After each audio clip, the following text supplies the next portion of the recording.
बिस्मिल्लाहिर्रहमानिर्रहीम।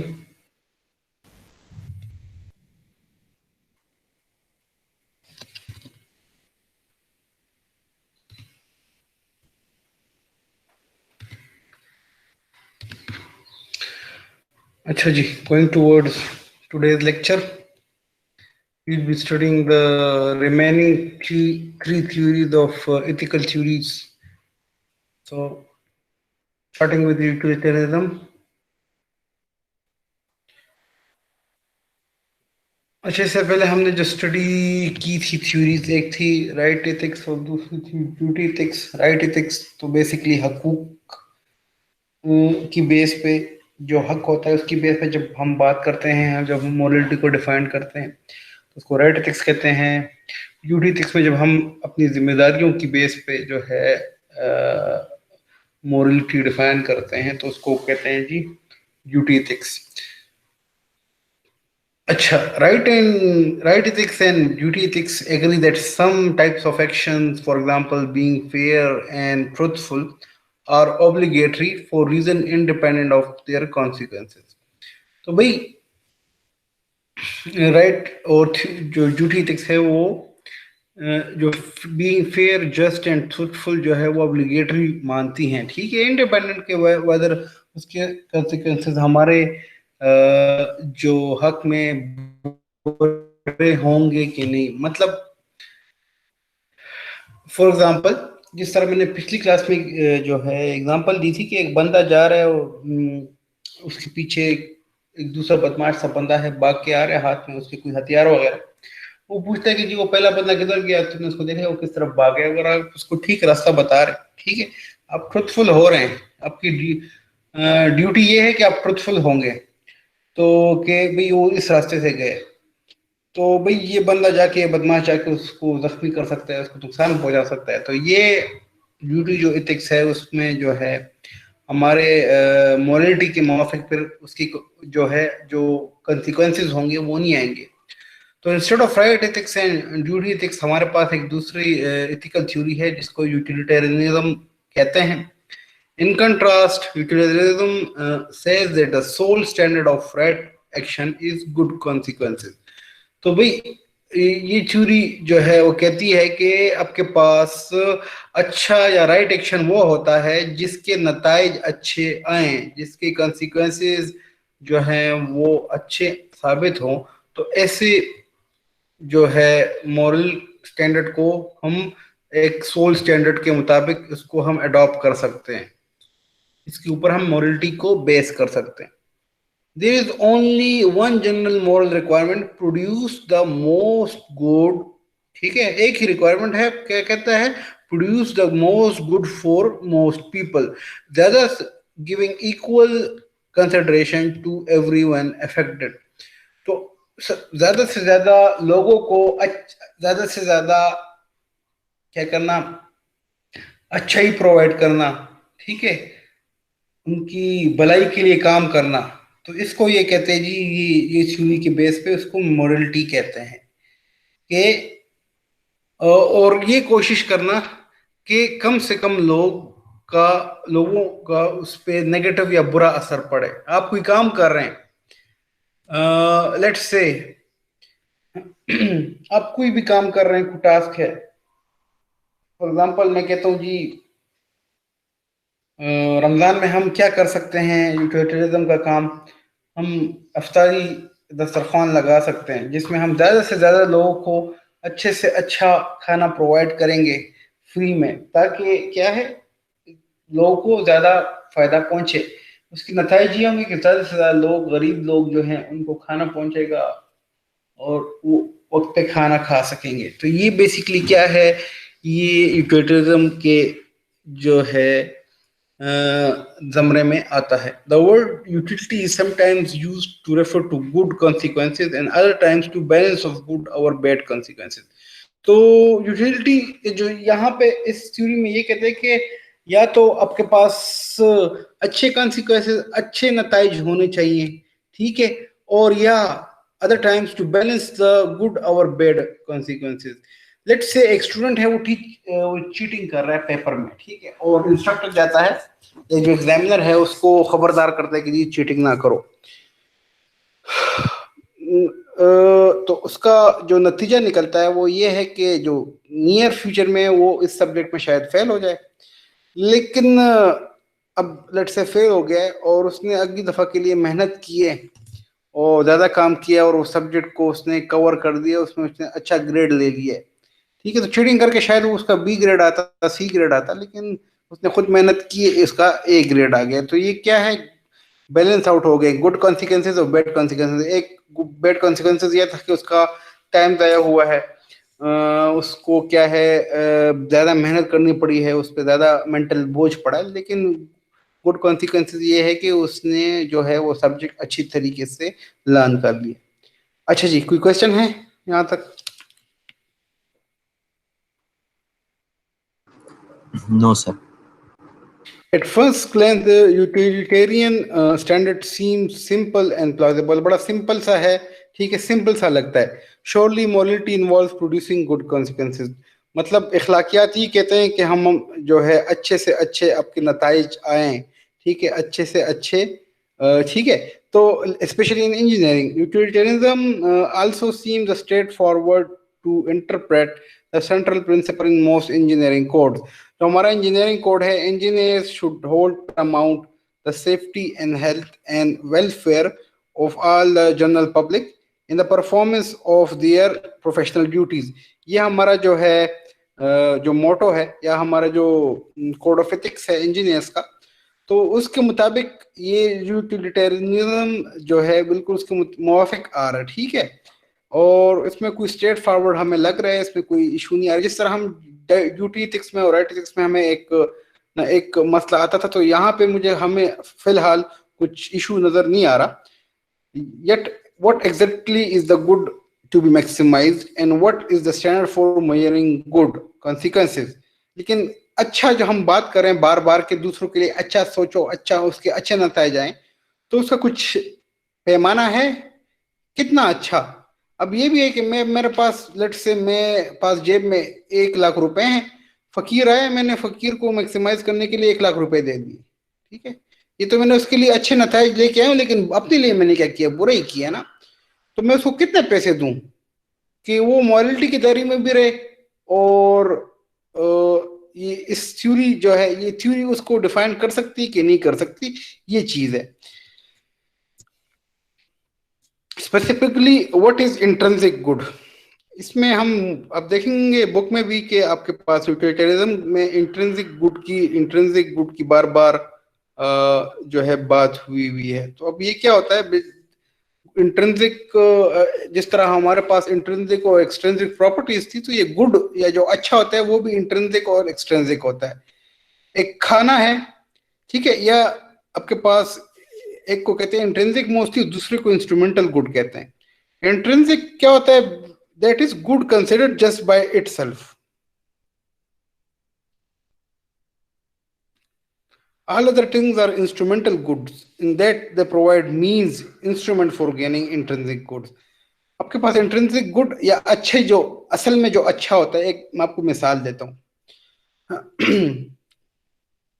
एक बाजा है, ठीक है, बाजा नहीं होता, अलग से वायलिन है। खुद में वो क्या चीज है, वो एक इंस्ट्रूमेंट है। लेकिन एक आर्टिस्ट आता है और वो वायलिन वो जबरदस्त बजाता है, ठीक है, प्ले करता है, तो वो एक अच्छा गुड प्रोड्यूस कर रहा है। तो जो आवाज आपके पास आ रही है वो इंट्रिंसिक गुड है। लेकिन या आप ये कहेंगे कि वायलिन जो है, even though it's a mean of player, ये आपको खुशी या राहत प्रोवाइड करता है, लेकिन violin is a instrumental good. वो ये एक आला है जिसके थ्रू आप जो है दूसरे लोगों को तक प्लेजेबल आवाज पहुंचा सकते हैं। या इसी तरह आपके पास कोई दूसरी चीज है, लेट से खाना है, तो खाना आपके पास बहुत टेस्टी खाना बना हुआ है, तो वो आपको जब वो खाना आपको खाते हैं तो आपको राहत मिलती है। आपको क्या कहते हैं, अभी तो रमजान की बातें हैं तो अब ज्यादा हम खाने पे कंसंट्रेट नहीं कर रहे, लेकिन आप जब रमजान में जब आपके पास वो पहले गिलास ऑफ शरबत लेते हैं तो आपको एक राहत सी मिलती है, आपको सुकून मिलता है, आपको खुशी मिलती है, ठीक है। तो अब ये नहीं है कि ये this glass of the juice proves to be instrumentally good, ठीक है। वो गिलास या वो पानी वो खुद ठीक अच्छा नहीं है, लेकिन वो आपके लिए एक अच्छा या मौसर साबित होता है कि इसको कहते हैं जी इंस्ट्रूमेंटल गुड। इंट्रिंसिक गुड बताते खुद अच्छा होना। लेट्स से एक बंदा तकवा नेक परहेजगार बंदा है, ठीक है, वो खुद इंट्रिंसिकली गुड है, ठीक है, वो अच्छा है और दूसरे के लिए वो अच्छा साबित होता है। तो ये जो आपके पास कैटेगरी है जो इंस्ट्रूमेंटल गुड और इंट्रिंसिक गुड की, काफी कंफ्यूजिंग कैटेगरी होती है। और इसी वजह से जो मैं यही कह रहा था कि यूटिलिटेरियनिज्म जो है उसमें यही लूप होल है कि इसमें हमें गुड का जो है मैयर है ये हमें नहीं पता कि इमेजरेबल है, मैं कितना अच्छा हूं, मैं कितना बुरा हूं, कुछ लेवल वगैरह हो चाहिए। मतलब लेट से मुझे एक बंदे के साथ किस तरह पेश आनी चाहिए, कितना अच्छा हो कितना बुरा डिपेंड करता है, ठीक है। तो ये थोड़ी सी जो टॉपिक है ये या ये जो थ्योरी है इसमें यही लूप होल मौजूद है। अच्छा, आपके पास जो इस जो इस थ्योरी का जो बानी था वो जॉन स्टुअर्ट मिल था, ठीक है, 1806 से 1873। अच्छा, इस ये one of the founders of this theory था। सम utilitarian consider player to be the only intrinsic good, but that seems counterintuitive. There is nothing good about the pleasure of tyrants, sorry, and sadness taking in inflicting suffering. अब आपके पास ये कहता है कि mostly utilitarian कहते हैं कि जी player या जो खुशी जो होती है खुशी, वो सिर्फ वही इंट्रिंसिक गुड है। मतलब आप दूसरों को खुशी प्रोवाइड करें तो ये आप यूटिलिटेरियन काम कर रहे हैं, आप दूसरे को खुश करें। लेकिन ये फिलॉसफी जो है ये भी गलत है। क्यों गलत है? काउंटर इसमें बात की हुई है, देयर इज नथिंग गुड। अब देखें, एक बागी होता है, टायरेंट है, ठीक है, यूसर्पर है, तो उसको लोगों को, या एक सैडिस्ट है या कोई साइकोपाथ है, उसको दूसरों को तकलीफ पहुंचाने में, ठीक है, हुकूमत करने में, दूसरों को कत्ल करने में उसको राहत मिलती है, खुशी मिलती है। तो भाई ये जो यूटिलिटेरियन तो वो नहीं हो रहा, बेसिकली वो एक नेगेटिव काम कर रहा है। तो इस वजह से आपके पास ये जो थ्योरी है इसमें ये लूप होल मौजूद है। अच्छा, इसका इस थ्योरी के जो बहुत काम किया था एक जॉन स्टुअर्ट मिल ने इस पे बहुत ज्यादा काम किया था। उसने ही believe that happiness was the only intrinsic good and hence he understood the utilitarianism as the requirement to produce the greatest amount of happiness. इसने जी ये जो थ्योरी मैंने एक्सप्लेन की है गुड वाली, तो इसने भी इसी पे फोकस किया हुआ था कि आपके पास खुशी जो है वही मेन वो है, और ये लूप होल पर इसकी बेस पे इस थ्योरी को हम फुली पर अप्लाई नहीं कर सकते। आपके पास यूटिलिटेरियनिज्म के दो टाइप्स हैं, एक है एक्ट यूटिलिटेरियनिज्म, दूसरा है रूल यूटिलिटेरियनिज्म, ठीक है। इसकी तरफ अभी मूव करते हैं, लेकिन पहले ये आपके पास जो मैंने वीडियोस दी हुई हैं तो इसमें से एक वीडियो जल्दी देख लेते हैं। यहाँ तक आपको कोई क्वेश्चन तो नहीं है? सर ये इंट्रिंसिक गुड और इंस्ट्रूमेंटल गुड में जरा फर्क दोबारा बता दें। अच्छा, आपके पास इस तरह है कि मैंने आपको कहा कि इंट्रिंसिक गुड एक चीज है वो बजाते खुद अच्छी है। मतलब हम जब बात करते हैं एक गिलास ऑफ जूस की, तो हम कहते हैं कि जी ये बहुत क्या है, टेस्टी है, ठीक है। या ये क्यों टेस्टी है? ये इसकी स्वीटनेस की वजह से और इसमें जो इंग्रेडिएंट्स मौजूद हैं उसकी वजह से ये टेस्टी है। या अब आप कहते हैं जी आपके पास एक वायलिन है या एक कोई भी इंस्ट्रूमेंट है जो म्यूजिक प्ले करता है, हम कहते हैं कि जी अब उससे जो आर्टिस्ट आएगा उस पर परफॉर्म करेगा, शायद वो अच्छा परफॉर्म करे, शायद बुरा परफॉर्म करे। तो आपके पास अगर अच्छा परफॉर्म करता है और आप उसकी तारीफ करते हैं, लेकिन जब वही आपके पास वायलन होगा और उसके ऊपर एक इंसान उसको प्ले करने की कोशिश करेगा और वो बुरा प्ले करेगा। तो ये जो प्रॉपर्टी है जो गुडनेस की, अच्छे होने की, तो ये कोई डेफिनेट नहीं है। हम कहते हैं कि जी क्यों, क्योंकि उसमें जो की प्लेयर था, एक में आर्टिस्ट था, दूसरे में लेट्स से स्वीटनेस था या फ्रेशनेस ऑफ जो फ्रूट जो यूज हुआ था वो इन्वॉल्व था। हम उसको कहते हैं जी इंस्ट्रूमेंटल गुड। ठीक है, क्यों इंस्ट्रूमेंटल? क्योंकि उसका खुद अपना कोई रोल नहीं है, उसको हमने परसीव किया कि ये अच्छा था क्योंकि हमें हमारे खानों पे जो है वो आवाज अच्छी लगी, तो उसको हम कहते हैं जी इंस्ट्रूमेंटल गुड। इंट्रिंसिक गुड एक क्या कह सकते हैं, एक it is basically an ideal situation. Ideal situation ऐसी हम कहते हैं कि एक अच्छाई है वो बताते खुद अच्छाई हो। मतलब ये है कि एक बंदा है वो फुली परफेक्ट अच्छा हो, या फरिश्ता हम कह दें तो फरिश्ते, हम इंसान हैं, हम फरिश्ते नहीं हैं। इंट्रिंसिकली गुड की मिसाल हम अगर बीइंग मुस्लिम लेते हैं तो जो फरिश्तों को ले लेते हैं, पैगंबरों को ले लेते हैं।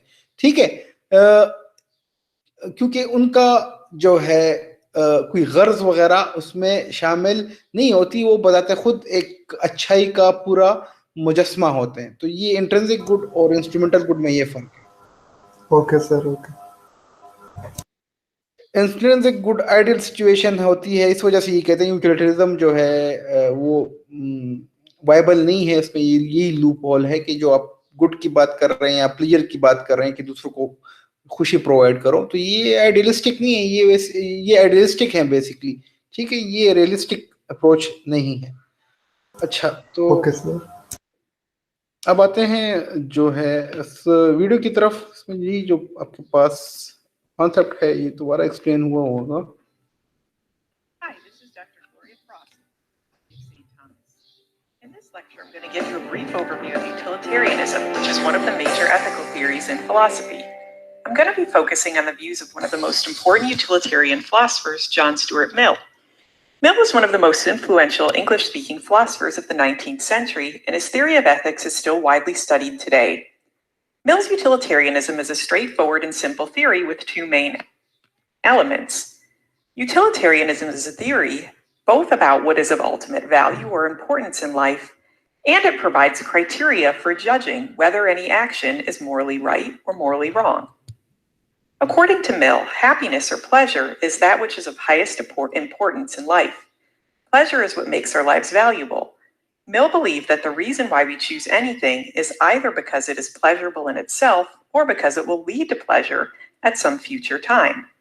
For example, you might choose to get a painful shot now because you believe in the future it will lead to more overall pleasure by sparing you from a disease. A common objection in Mill's own time was that utilitarianism conceives of human beings as if they were swine. Swine and other lower types of animals live their lives focused on the pleasures of food, sex, sleep, and play. But aren't human beings capable of much more than this? Shouldn't we aim for something higher than a life of pleasure? In response to these questions, Mill explains that by pleasure, he doesn't just have in mind the physical pleasures which we experience through our senses. He also means to include intellectual and emotional pleasures. अच्छा, इसमें जो है ये दूसरी video है, इसमें थोड़ा सा कंसेप्चुअली ज्यादा वो एक्सप्लेन किया हुआ, आप पे दोनों देख लें। Hi, this is Dr. Gloria Frost. अच्छा जी, मेरा ख्याल है कि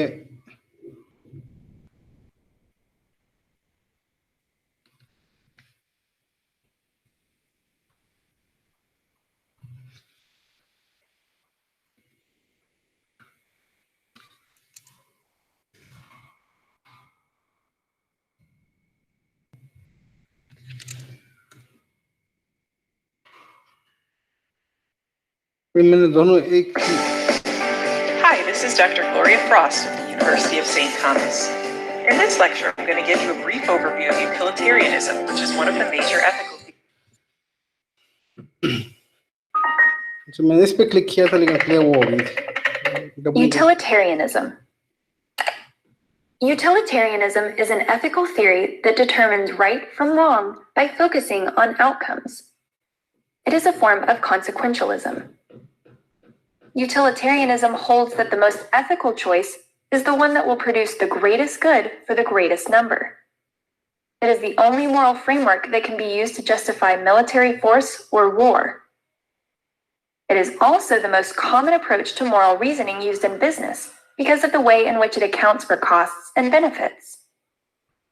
However, because we cannot predict the future, it's difficult to know with certainty whether the consequences of our actions will be good or bad.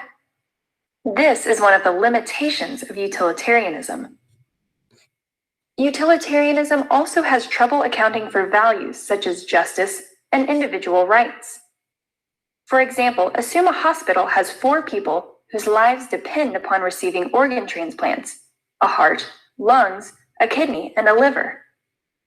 If a healthy person wanders into the hospital, his organs could be harvested to save 4 lives at the expense of 1 life.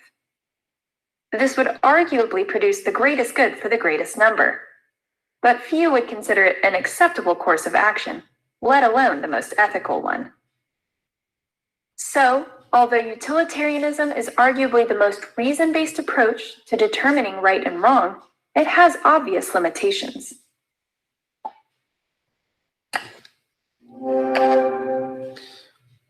अच्छा जी, तो ये आपके पास यूटिलिटरिज्म की मतलब एक video थी, तो इसमें ये बात की हुई है कि जब एक बंदा है, बीमार है, वो ठीक ठाक है और अस्पताल में जाते हैं, उससे आप गुर्दे और किडनी और सब कुछ निकाल के लेट से 4-5 बंदे आपके ठीक हो गए, तो यू हैव आपने जो नताइज जो प्रोड्यूस किए हैं बेसिकली अच्छे नताइज प्रोड्यूस किए। एक बंदा सिर्फ मर गया, उसकी जगह 5 बंदे जिंदा हो गए। लेकिन यही लूप होल है इस थ्योरी का कि ये आया एथिकली या मॉरली ठीक है क्या नहीं ठीक। अच्छा, यहाँ तक कोई क्वेश्चन है? No sir. आपके पास 2 टाइप्स ऑफ यूटिलिटरिज्म है, एक्ट है और रूल। अब एक्ट यूटिलिटरिज्म कहता है आपके पास जो मिल था या जो यूटिलिटेरियंस थे 19th सेंचुरी वाले, वो इस एक्ट जो है अमली उस पे डिपेंड जो है उस पे जो है यकीन रखते थे। A particular action is right if it is likely to produce the most good for the most people in a given situation compared with alternate options available. तो यही बात जो आपके पास एक्ट यूटिलिटरिज्म है, जो वो कहता है कि भाई ऐसा काम जो ज्यादातर लोगों को उसके लिए अच्छा साबित होगा, तो वो आपके पास मॉरली एंड एथिकली ठीक है। और लेकिन right now should you continue reading this chapter? अच्छा, या आपको अभी जो right now should you continue taking this lecture? You might instead take a break or go to sleep, see a movie, or pursue any number of other options. Each option would have immediate and long-term consequences that can be estimated. ठीक है? The right action is the one that produces the most overall good, taking into account everyone affected. तो ये आपके पास अभी हमारी जो class हो रही इसी का सिचुएशन आप ले लें। अगर आप सो भी सकते हैं, आप मूवी भी दे सकते हैं, आप जाके कुछ आप जो भी एक्टिविटी करना चाहें वो कर सकते हैं। और इन कंट्रास्ट आप कंटिन्यू रखना चाहते हैं इस लेक्चर को, तो उसकी कॉन्सिक्वेंसेस क्या होंगे इन द लॉन्ग रन? आपके पास आपके लेट्स से ये टॉपिक है एक्यूटिलिज्म और वो आता है आपके पेपर में, तो ऑब्वियसली आपके पास आपको अपर एज यहाँ पे हासिल होगा। दूसरा, आप लेट्स से इंडस्ट्री में जाते हैं, you are the project manager there, आप लोगों ने क्या है एथिकल कोर्स जो है एथिक्स का कोर्स काफी इन डेप्थ कवर किया हुआ है, तो वहां पे आपके पास जो मॉरल डायलेमास वगैरह आते हैं, सिचुएशंस आते हैं, सिचुएशन जिसमें आपको आपकी मॉरलिटी के जो आपके जो प्रिंसिपल्स हैं वो कॉन्फ्लिक्ट में आ रहे होते हैं, ठीक है? तो वहां पे भी आपको फिर इस जो है लेक्चर का फायदा पहुंचेगा। तो ये है हमारे पास क्या है कॉन्सिक्वेंसेस की बात। For example, by not informing public about a hidden fault in a car or building, or suppose that it will improve company morale if several dislike engineers are fired after being blamed for mistakes they did not make. Doing so is unfair, but the overall good is promoted. तो भाई इसमें क्या है, इस ये theory कहती है कि भाई इस तरह है कि अगर आप एक्टिविटीज्म की बात कर रहे हैं, तो लेट से कंपनी कार प्रोड्यूस कर रही है, कम गाड़ी में कुछ फॉल्ट है, तो वो जो अपने या कुछ बिल्डिंग बना रहा है आपके पास, यू आर सिविल इंजीनियर, आप बिल्डिंग बना रहे हो, उसमें कुछ फॉल्ट आ गई है, तो आप जो पब्लिक है या जो कस्टमर है उसको आप इन्फॉर्म नहीं करते कि जी इसमें ये फॉल्ट है। तो फिलहाल तो ये इसके कॉन्सिक्वेंसेस अच्छे होंगे कि भाई लोग खुश होंगे कि भाई आपने उसको जो गाड़ी प्रोवाइड की है या बिल्डिंग प्रोवाइड की है, काफी परफेक्ट बिल्डिंग प्रोवाइड की, कोई भी गलतियां वगैरह नहीं है। लेट्स से आपने जो ड्रेनेज सिस्टम था वो ऐसा बनाया था कि थोड़ा सा उसकी कैपेसिटी थोड़ी कम थी, और वो बंदे ने घर खरीद लिया, आ गया, शिफ्ट हो गया, हफ्ते बाद बारिश होती है बहुत ज्यादा, और उसकी जो है ओवरफ्लो हो जाता है उसके ड्रेनेज, तो क्या है उस टाइम बुरे कॉन्सिक्वेंसेज आएंगे। ये यूटिलिटरिज्म कहता है कि भाई आप लोगों ने जो गुड कॉन्सिक्वेंसेज हैं वो किस किस्म के हैं, जो फिलहाल वाले हैं या इन द लॉन्ग रन है, उसकी आप बात करते हैं। तो ये आपके पास यहाँ पे इशू होता है।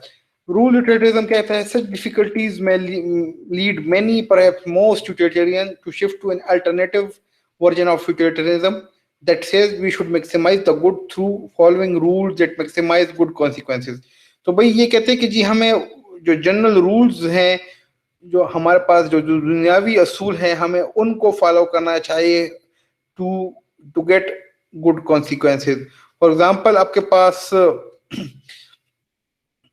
अच्छा, rather than isolate through isolated actions, according to this view called rule utilitarianism, rights action are those required by rules that produce the most good for the most people. For example, if codified rules forbidding bribes and deception are justified, then even if a particular bribe or deception is beneficial in some situation, one should still refrain from them। अब आपके पास मैं example यहीं पे दे रहा हूँ कि let's say आप कहते हैं कि जी कुछ रूल बना लें जिसके मुवाफिक चलकर हम गुड कॉन्सिक्वेंसेस जो है उसको ला सकें। फॉर एग्जांपल अब लेट्स से आपके पास एक ऑर्गेनाइजेशन है, उसमें आपके पास वो रूल बना ले कि जी रिश्वत जो है अर्राशी वल मुर्तशी, इवन दो आपके पास ऐसी जगहों में जहाँ पे इस ये लेन देन होती हैं वहाँ पे बड़ा बड़ा लिखा होता है, अब एनएचए के दफ्तर चले जाएं वहाँ पे भी लिखा होता है, आप सीडीए चले जाएं, आप जो है टीएमओ के ऑफिस चले जाएं तो वहां पे बड़ा बड़ा लिखा होता है, बड़ा दर्ज देते हैं भाई तस्बीह ले लेके कि भाई रिश्वत लेना और देना हराम है, पर वही बंदा जो है बिहाइंड द टेबल जो है आपके पास जो बंदा कहता है तो वो उससे शायद डबल वसूल कर लेता है मोस्टली। इन दिनों जमाना ही आ गया, अल्लाह हमें जो है अपने अमान में रखे और हम सब की हिदायत करे। लेकिन हम बीइंग पाकिस्तानी, बीइंग मुस्लिम, हम यहाँ पे हमारी वो थिंकिंग इस तरह हो गई है कि हम पुलिस वाले को देखते हैं तो जहन में रिश्वत आती है, अगर हम कस्टम वाले को देखते हैं तो हम कहते हैं कि हम डायरेक्टली यही जूम करते हैं, पुलिस वाले थोड़ा सा उसके पास क्या कहते हैं शशके, लेट्स से उसके पास गाड़ी शाड़ी या ड्रेसिंग अच्छी है या जो भी है, हम कहते हैं हाँ जी बस आ रहा है इसके पास। या कस्टम वाला है तो हम डायरेक्टली ज्यूम करते हैं कि भाई बस आमनी इसकी बराबर है, या जो भी हम वो करते हैं। तो ये आपके पास क्या है, अगर आपके पास थोड़ा सा ऑफ टॉपिक चले गए, अगर हम स्ट्रेट अल्फाज में ब्राइबरी को जो है कहते हैं कि यहाँ पे रिश्वत बंद है, ठीक है, तो बेसिकली हमारे मॉरली तो रिश्वत वैसे भी बुरी चीज है, लेकिन अगर आप लिख लें, लेकिन ये कि आपके पास किसी भी जगह पे आप जाएं तो वहां पे रिश्वत या सिफारिश का ही फायदा होता है कि you are entertained quite faster than compare to those person who aren't paying any bribe or they haven't any reference, ठीक है।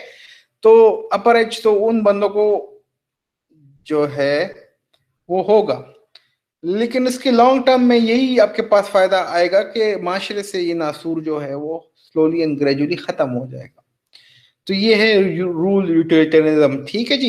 यहाँ तक कोई क्वेश्चन है आप लोग का?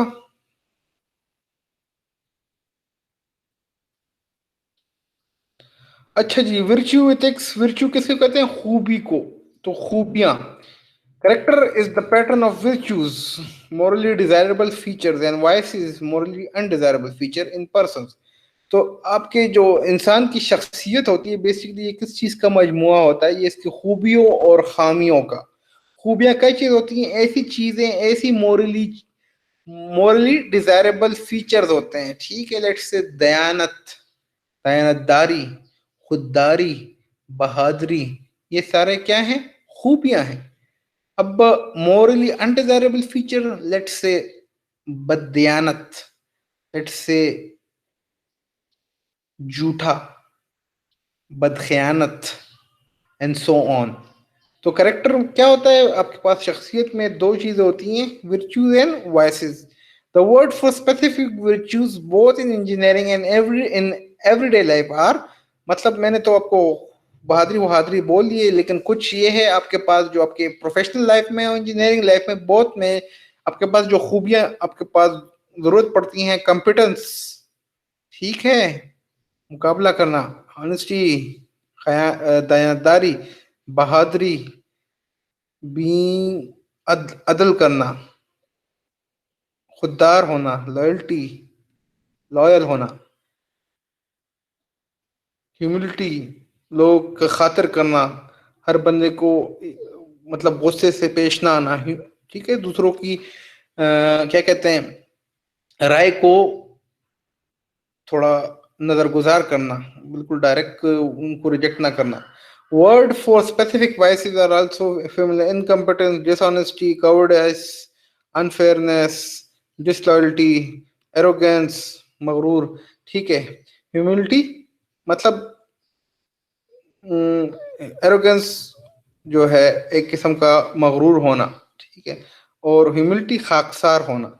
अच्छा जी, अब एरिस्टोटल बानी था इस चीज का, वर्च्यू एथिक्स का, एरिस्टोटल, अरस्तु, 384 to 322।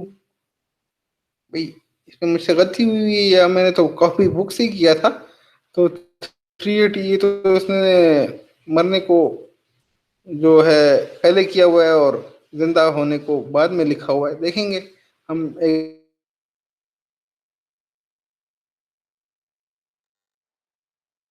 are habits of reaching a proper balance between extremes, whether in conduct, emotion or desire। तो भाई अरस्तु ने कहा था कि जी मॉरल विर्च्यू, एक विर्च्यूज बंदा वो है कि जो एक्सट्रीम से ऑनेस्टी है, ये उसका जो है, उसने इसको विर्च्यू वो कहा था, खूबियां कहा था, ठीक है, कि लेट से ना वो दयानतदार हो ना बदखयानत हो, ना वो झूठा हो ना वो सच्चा हो, दरमियान में चले। मतलब ये कि दरमियान का रास्ता इख्तियार करे। तो ये आपके पास उसने जो है अरस्तु ने इसको वर्च्यू एथिक्स कहा था। The most comprehensive virtue of engineer, अच्छा इंजीनियर की क्या आपके पास वर्च्यू है जो मेन रिक्वायरमेंट है? इट इज बेसिकली प्रोफेशनलिज्म, वो प्रोफेशनल हो engineer. This umbrella virtues implies four overlapping categories of virtues। वो किस तरह प्रोफेशनल हो? वो पब्लिक वेल बीइंग का ख्याल रखें, वो प्रोफेशनली कॉम्पिटेंट हो, ठीक है, वो कोऑपरेटिव प्रैक्टिसेस करें, और वो पर्सनली उसकी जो है वो इंटीग्रिटी उसमें मौजूद हो, उसकी पर्सनैलिटी में वो खुददार हो। तो ये चार चीजें ये ऑलरेडी डिस्कस अभी आगे होंगी, तो इसको हम थोड़ा सा डिटेल में पढ़ लेंगे। लेकिन जो वर्च्यूज चाहिए इंजीनियर्स के लिए वो क्या क्या चाहिए? वो public well being, professional competence, cooperative practices and personal integrity. ठीक है, यहां तक कोई क्वेश्चन है आप लोगों का?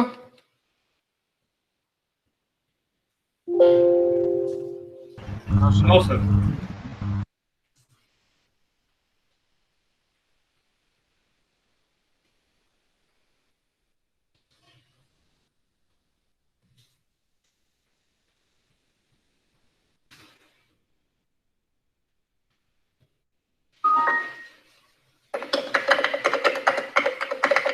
Virtue ethics. Virtue ethics is a philosophy developed by Aristotle and other ancient Greeks. It is the quest to understand and live a life of moral character. This character-based approach to morality assumes that we acquire virtue through practice. By practicing being honest, brave, just, generous, and so on, a person develops an honorable and moral character. According to Aristotle, by honing virtuous habits, people will likely make the right choice when faced with ethical challenges. To illustrate the difference among three key moral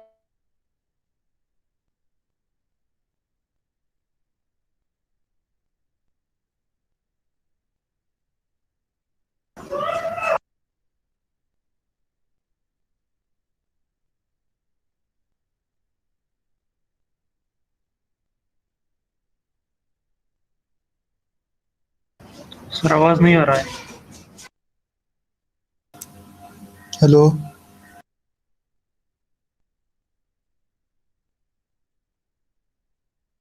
sir आवाज नहीं आ रहा है sir. Sir, आवाज नहीं आ रही आपकी।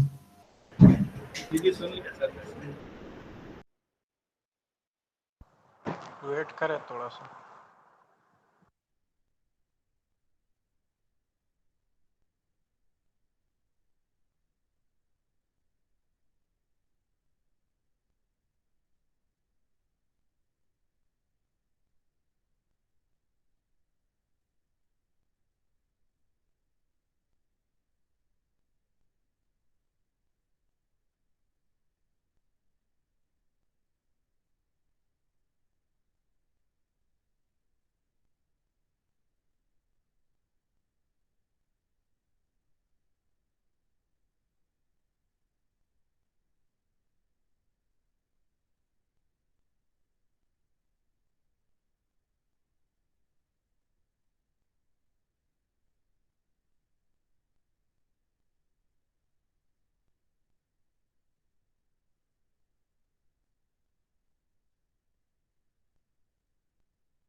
अच्छा जी, दरमियान में बिजली चली गई थी। अभी मेरी आवाज आ रही है आपको?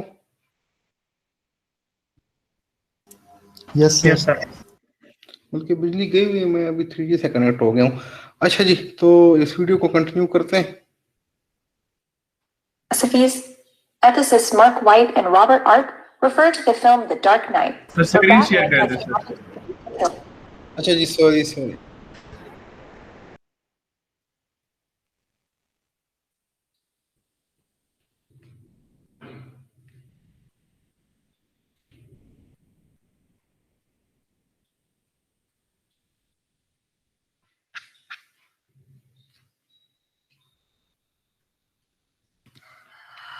Where Batman has the Mark White and Robert Arp refer to the film The Dark Knight, where Batman has the opportunity to kill the Joker. Utilitarians, White and Arp suggest, would endorse killing the Joker. By taking this one life, Batman could save multitudes. Deontologists, on the other hand, would reject killing the Joker simply because it's wrong to kill. But a virtue ethicist would highlight the character of the person who kills the Joker. Does Batman want to be the kind of person who takes his enemies' lives? No. In fact, he doesn't. So, virtue ethics helps us understand what it means to be a virtuous human being. And it gives us a guide for living life without giving us specific rules for resolving ethical dilemmas.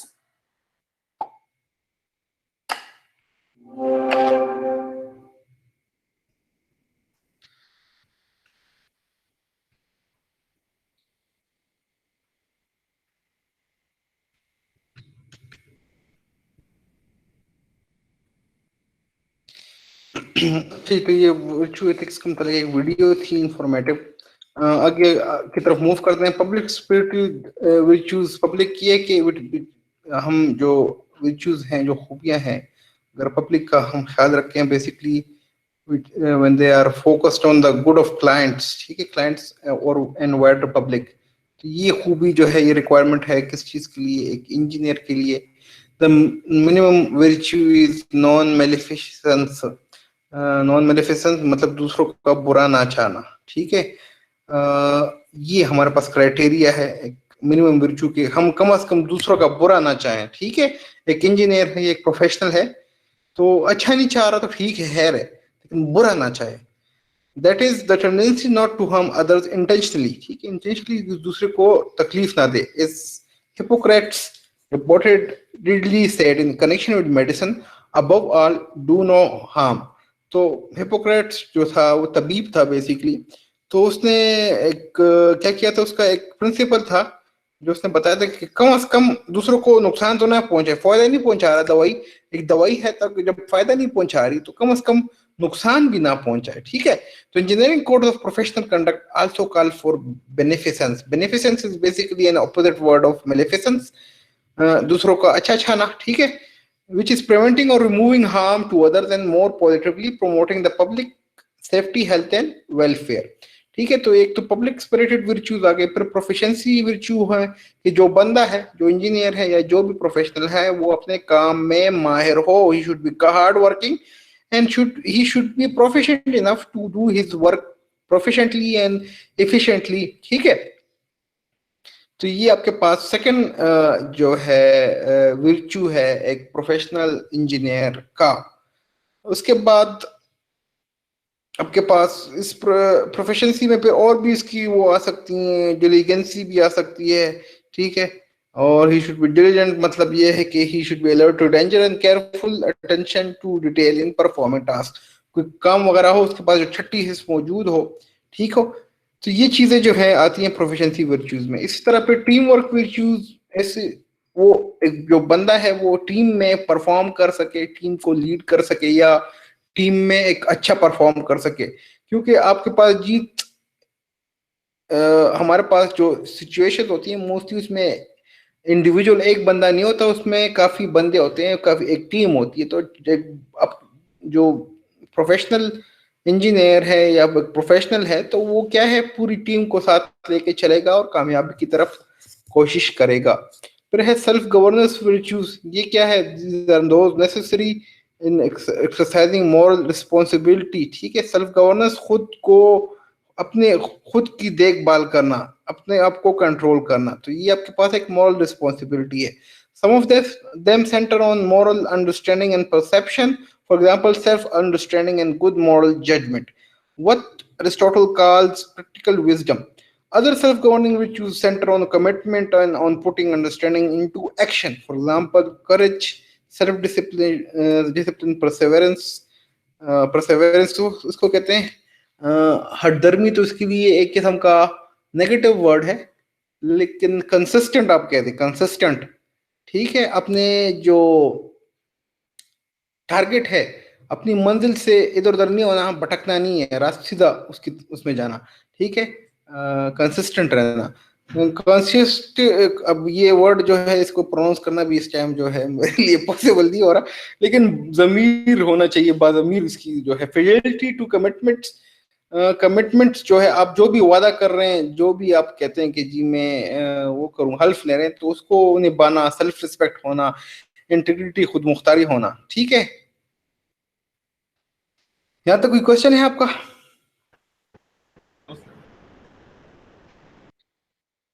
Self realization ethics, it's basically the final theory, self, खुद अपने जो है अपने आप। इसमें basically हम ये theory सबसे क्या कह सकते हैं, फरसुदा थ्योरी है। अभी तक हमने जो भी थ्योरियां पढ़ी हुई, तो इस थ्योरी में वो बंदा की जो है वो दुनिया सिर्फ खुद ही है, सेल्फ ही है, नाम सेल्फ से वाज़ेह है, self. Each of the preceding ethical theories leaves a considerable room for self-interest, that is, for pursuing what is good for oneself.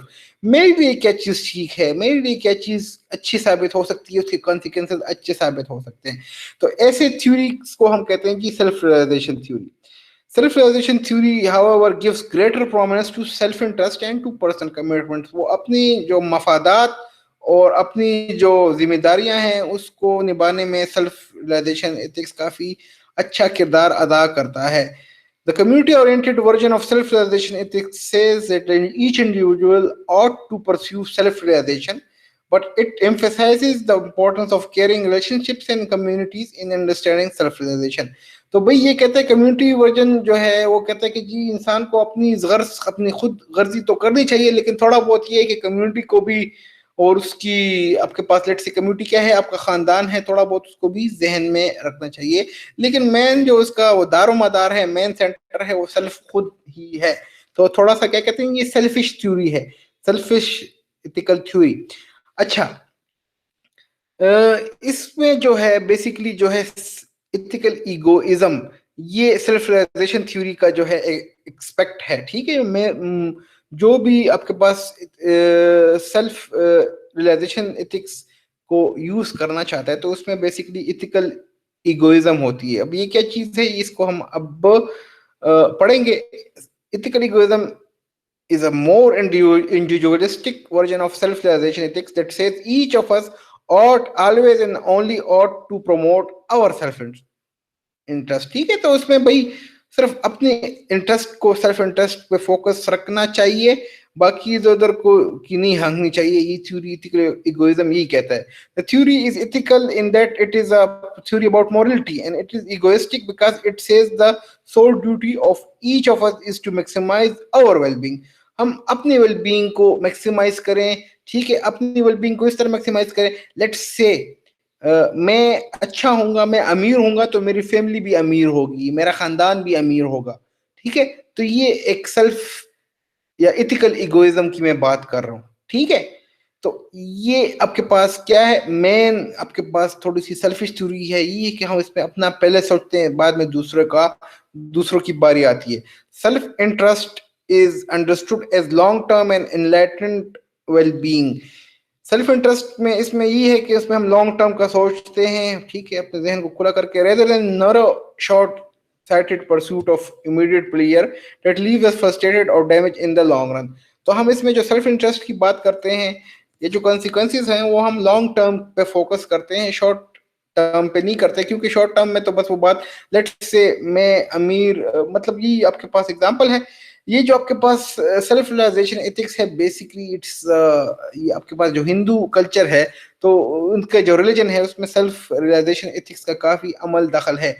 आप यूट्यूब पे सर्च भी करेंगे सेल्फ रियलाइजेशन एथिक्स पे तो आपके पास हिंदुओं की मुख्तलिफ पुजारियों की या उनकी जो मोटिवेशनल स्पीकर हैं सारे हिंदू आएंगे। कोई आपके पास ये क्रिश्चियनिटी या इस्लाम से रिलेटेड आपके पास कोई बंदे नहीं आएंगे, क्योंकि इसमें जो मोस्टली हम इससे पहले हम जब ड्यूटी एथिक्स की बात कर रहे थे उसमें भी इस्लाम का और क्रिश्चियनिटी का और उसका थोड़ा बहुत जब वीडियोस में देख रहा था तो उसमें उसमें क्या था, जिक्र था।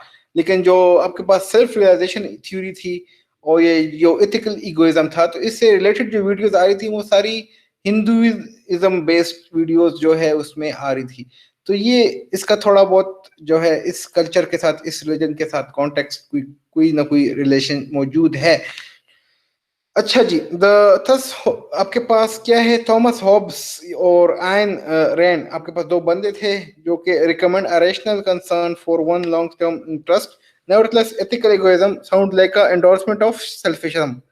तो भाई एथिकल जो इसने जो है थॉमस हॉब्स और आयन रैंड ने, इसने थोड़ा rational type of ethical egoism को जो है प्रमोट करने की कोशिश की थी। रेशनल क्या था, लेट्स से एक मिनट, तो आपके पास थोड़े से रेशनल उसने क्या किया हुआ है कि थोड़ा रेशनलिटी को देखा हुआ था, सिर्फ सिर्फ खुद ही पे फोकस नहीं किया था, थोड़ा बहुत कहते हैं कि कम्युनिटी को भी या अपने फैमिली को भी वो करोगे, तो ये उसका रेशनल एस्पेक्ट था कि थोड़ा सा उन लोगों ने कम्युनिटी अपलिफ्ट या फैमिली अपलिफ्ट पे भी फोकस करना है। तो उसका लेकिन फिर भी आपके पास क्या है, ये थ्योरी थोड़ी सी सेल्फिशिज्म पे बेस है, सेल्फिश होना हो पड़ेगा। It implies that engineers should think foremost about what is beneficial to themselves, and an implication at odds with the injunction to keep paramount the public health, safety, and welfare। तो भी engineers, मतलब इस theory का खुलासा ये कि engineer product बना रहे हैं तो वो बस यही कह रहे हैं कि जी पैसे कमाऊंगा, पैसे बन रहे हैं। वो इसको नहीं सोचेगा कि मैं पब्लिक की हेल्थ, सेफ्टी या उनकी वेलफेयर पे कोई नेगेटिव एस्पेक्ट या नेगेटिव तौर पर असरअंदाज हुआ हूँ कि नहीं। तो ये भी इथिकल इगोइज्म और सेल्फ रियलाइजेशन एथिक्स के मुताबिक बात थी। इसको थोड़ा सा मैंने जल्दी में वो किया क्योंकि इस थ्योरी में इतना खास कुछ मौजूद है नहीं है। और अच्छा, अब हम आगे पढ़ते हैं, विच इथिकल थ्योरी इज बेस्ट। आपके पास कौन सी थ्योरी, हमने 5 थ्योरियां पढ़ ली हैं, duty ethics, right ethics, utilitarianism, self realization ethics and virtue ethics. तो इस पांचों में कौन कौन सी बेहतर है? मुझे तो ड्यूटी एथिक्स थोड़ी सी अच्छी लगी है और वर्च्यू एथिक्स भी थोड़ा सा अच्छा था। यूटिलिटरिज्म में भी लूप होल था, लेकिन बस वो था। लेकिन जो आपके पास राइट एथिक्स था और आखिरी जो सेल्फ रियलाइजेशन था, ये तो मुझे बड़ी बकवास लगे। अच्छा, ये तो मेरा पर्सपेक्टिव था। बुक क्या कहते हैं? Just as ethical theories are used to evaluate actions, rules and character, ethical theories can themselves be evaluated. ठीक है, हम अभी एवेल्युएट कर रहे हैं इन थ्योरीज को। In this chapter, our concern has been to introduce some influential ethical theory rather than to try to determine which is preferable. तो हम कहते हैं कि जी इसमें हमने ये किया हुआ कि हम कौन सी थ्योरी जो है इन्फ्लुएंशियल हो सकती है, ये हमने नहीं कि कौन सा बरतर है कौन सा, क्योंकि एक भी बरतर नहीं है, सारों में लूप होल मौजूद है। हम कभी किसी का सहारा लेते हैं, कभी किसी का। देखते हैं जी, nevertheless we argued against particular version of each type of theory. हमने हर थ्योरी में जो उसके प्रोज एंड कॉन्स है उसको डिस्कस किए। For example, we argued against act utilitarianism as compare with, हमने एक्ट को रूल के साथ कंपेयर किया है। इथिकल इगोइज्म पे बात की है हमने। जो लिबर्टियन वर्जन है राइट एथिक्स का, लिबर्टियन जो कहता है कि जी बस किसी दूसरे को मेरी जिसम मेरी मर्जी वाली जो है बात है।